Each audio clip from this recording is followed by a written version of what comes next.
Hi, it's Paul. So today I'm going to talk about the big shift in influencer marketing and how this is having an effect on the sort of mergers and acquisitions in this sector, and how you, as a deal maker, could build a platform using the same strategies outlined in this video that the big boys are following and get a racy valuation. So brands are no longer buying influencers, they're buying ecosystems. The trend is acquiring creator-first platforms, really, and communities, which is I believe, set to explode in 2026. So, why? Because buying individual creators doesn't really scale. Creators are human, unpredictable. Valuations are based solely on personal brand, and that's very high risk.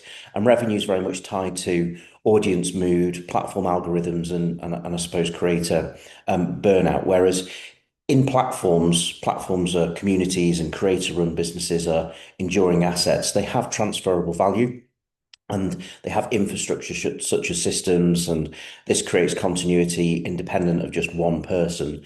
And with recurring revenue streams such as subscriptions, paid communities, software tools, affiliate networks, this is what really makes them attractive. So, what are the economics behind these creator-focused acquisitions? Well, a creator may have just ad revenue from from say YouTube, for example, or brand deals, whereas platforms can have subscription revenue, affiliate programs, training courses, software as a service, community membership fees, and all of this really leads to that higher valuation.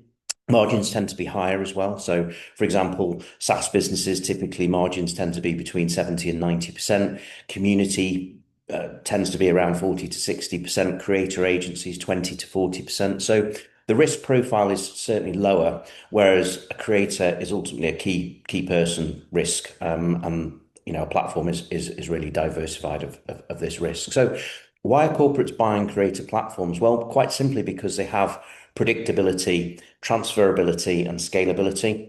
With subscriber-based communities and SaaS tools that all produce a stable monthly recurring revenue, this is what makes them attractive. I think as well in due diligence, you have stronger due diligence in platforms because they've ultimately got financials, they've got customer data, they've got traffic metrics, whereas creators don't have a balance sheet, don't have assets, don't have systems, and no guarantee really of future output. So I think the other thing to say as well is that platforms integrate very well into corporate ecosystems. You can easily plug in marketing, product distribution, and all of those things lead to higher post-acquisition ROI. And you can cross-sell new product lines, monetize data, in insights, and obviously expand on partnerships. So let's have a look at some examples. Well, Amazon acquired Twitch, not buying streamers, but buying the platform.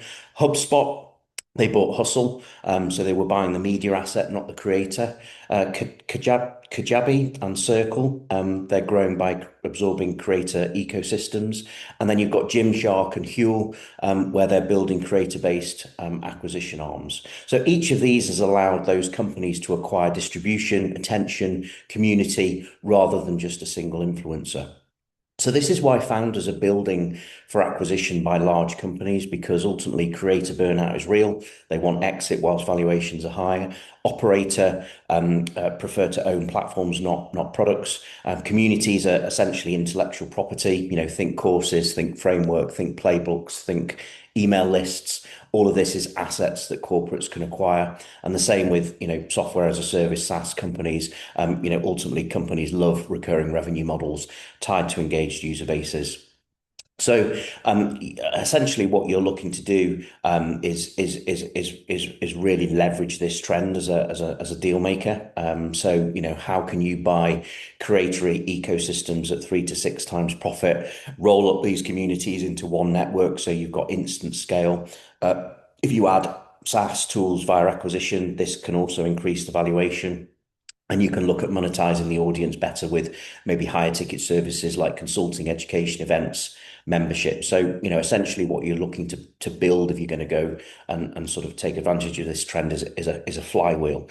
Creators equal platform, equals software, equals events, equals consulting, equals recurring revenue. And, there are creative deal structures happening in this space, such as revenue shares, earn-outs for creators, partial acquisitions plus advisory income, equity swaps maybe for value add like distribution, or mergers between creators to build bigger communities. If we have a look at an example, for those of you that know me well, I'm a bit of an airline geek. I like to travel. I love to travel around the world. And there is an influencer creator in this airline space where he essentially flies around the world reviewing airlines for his YouTube channel. He's got something like over 1 million subscribers. Now, it started for him almost 10 years ago, where he essentially just started as an influencer and made money really as it grew from brand deals and sponsorships, as well as the sort of YouTube revenue. But, if you look at how he's now developed this into a platform, so it's not just an influencer business, he now consults for airlines. He's paid 5 and 6 figures to help brands improve. He has a community of airline geeks that he can upsell training and programs in, for example, like how to use frequent flyer programs to get cheap flights. And he's currently developing a software to enable people to be able to do that. So for me, the future is very much in building platforms and acquiring assets to make that platform. There are some really racy valuations for finished platforms, and there's a lot of M&A activity in this space. So if you're interested to build a platform like this, you can join our free Dealmaker community to connect with me directly, as well as other dealmakers around the world. We have a community of hundreds of dealmakers based all over the world. The link for that is in the description below. And if you've liked this video, give it a thumbs up and don't forget to subscribe so you can be notified when the next video comes out. For now, happy deal making.